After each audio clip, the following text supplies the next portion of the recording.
Fluent Fox Podcast. Learn English by listening.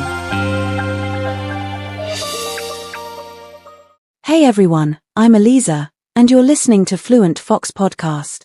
Today, we're tackling a super common and often frustrating challenge for English learners, understanding English perfectly, but feeling stuck when it comes to speaking it. If you've ever felt that disconnect between your ears and your mouth when trying to converse in English, trust me, you are not alone. It's a classic dilemma, and it's one we're going to break down today with some practical strategies and real-world tips. And just a quick heads up before we dive in, you can grab a free PDF in the description that has the entire conversation written out, plus a well-designed mock test to help you practice what you learn. It's a great way to solidify everything we talk about today without having to scribble notes. So, let's really dig into this listening-speaking gap. Why does it even exist? I mean, if you can understand a movie, a song, or a conversation, why is it so hard to speak back? One of the biggest culprits is simply lack of practice. Think about it, listening is a largely passive activity. You're absorbing information. Speaking, however, is active. It requires you to produce language, to recall vocabulary, to form sentences on the fly. You need to actually use the language to improve your speaking skills. Another huge barrier is the fear of making mistakes. This fear can be paralyzing. It's like being afraid to jump into a pool because you think you might sink. But here's the thing, you will make mistakes, and that's perfectly okay. Mistakes are not failures, they are stepping stones on your learning journey. Embrace them. Then there's the issue of mental translation. Many of us, myself included, used to translate everything from our native language into English in our heads before speaking. This slows you down significantly and prevents the kind of spontaneous conversation that fluent speakers have. And let's not forget thinking speed. If your brain isn't trained to think quickly in English, it's hard to keep up in a conversation. It's about building that mental agility to switch between languages seamlessly, and yes, that comes back to practice. The more you speak, the better your brain gets at processing and producing English naturally. It's like a workout for your brain, it needs regular exercise to stay in shape. So, how do we start tackling this fear of speaking English? The very first step is simply acknowledging the fear. Accept that it's okay to be scared, but don't let that stop you. Just like diving into a cold pool, the initial shock passes, and you get used to it. Start with small steps. Maybe practice speaking English with friends, or even just in front of a mirror. Mirror practice might sound funny, but it's incredibly effective. It helps you see your own expressions and slowly builds confidence as you watch yourself improve. And don't forget about recording yourself. Sometimes listening to your own voice can help you notice improvements or areas that need work.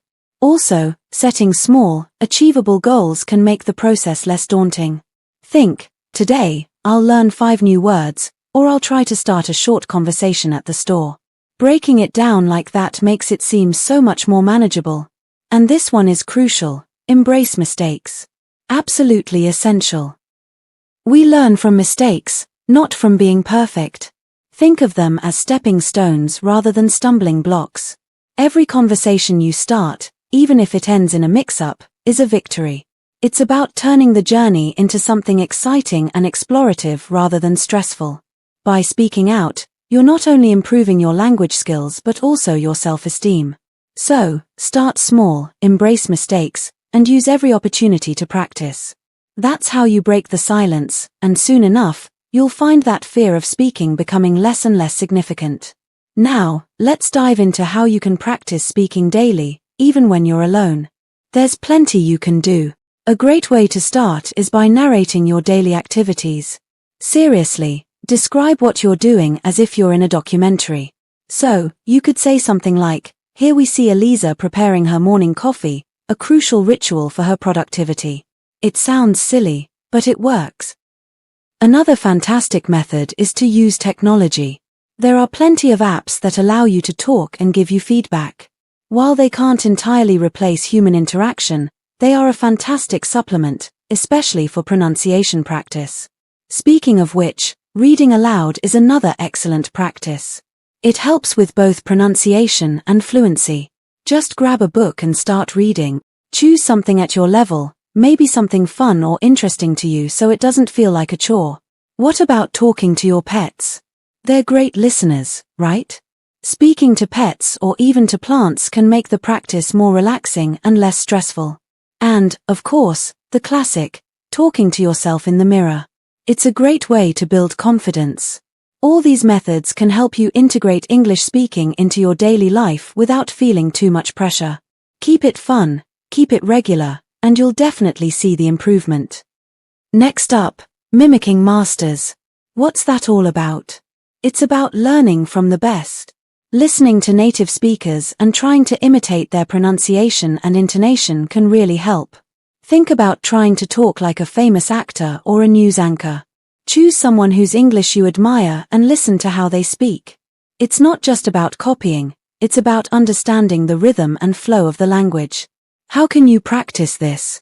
A good start is to watch videos or listen to recordings.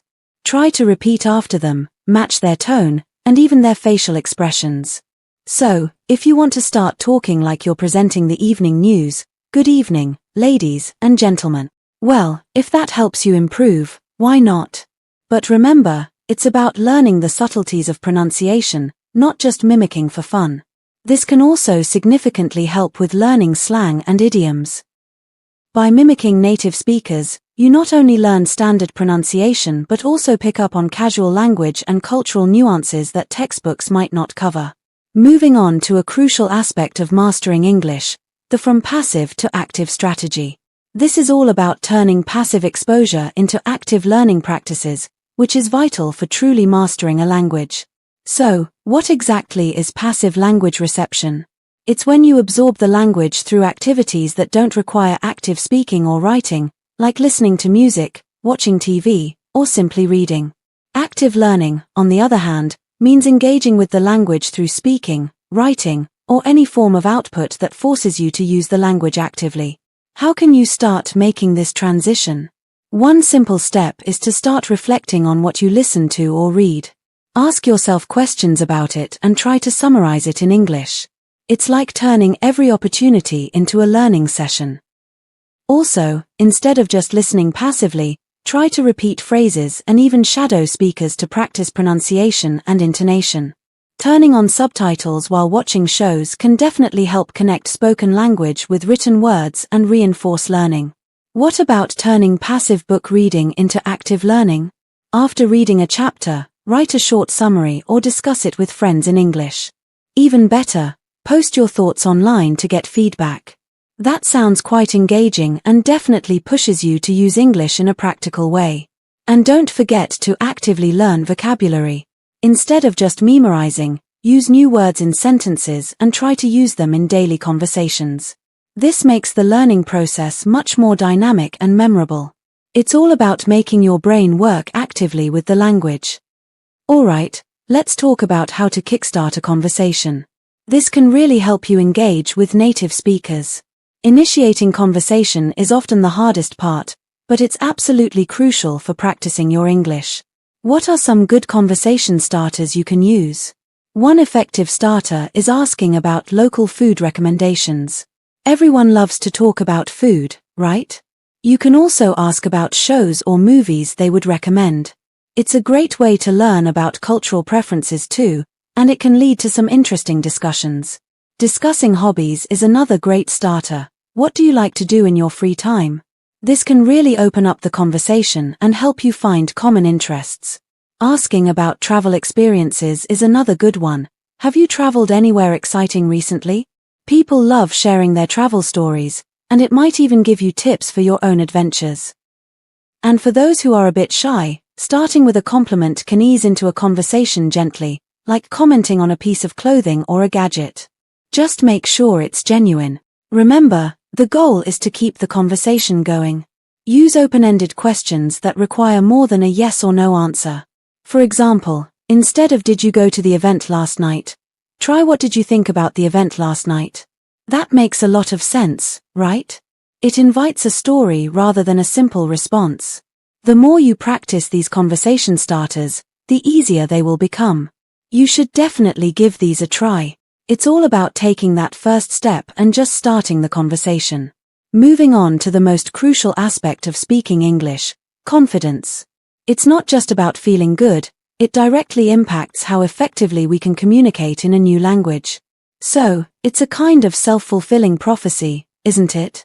If you believe you can speak well, you just might. When we feel confident, we're less likely to hesitate or second-guess ourselves, which leads to smoother and more fluent conversations. But how do you build that confidence, especially if you're just starting out? It starts with setting realistic goals. Don't expect to be perfect, focus on progress and celebrating small victories, like understanding a full movie in English or having a conversation without translating in your head. Each little step builds your confidence over time. Making mistakes is absolutely part of the process. It means you're trying, which is always better than not speaking at all. And getting feedback from others can really help too. It helps you understand what to improve and reinforces that you're on the right track. Building confidence in speaking English is a lot about mindset and practice. It's all about embracing the journey and not being afraid to express yourself. The more you speak, the more natural it becomes. Well, everyone, that wraps up today's episode of Fluent Fox Podcast on gaining confidence in speaking English. I hope you all feel a bit more inspired to go out and speak your mind. Remember, speaking English fluently starts with believing in yourself and embracing every opportunity to practice. Don't forget to subscribe to Fluent Fox Podcast for more helpful tips, and if you have any questions or topics you'd like us to explore, send me a message. I love hearing from my listeners. Until next time, keep practicing and stay confident. This is Aliza, signing off from Fluent Fox Podcast.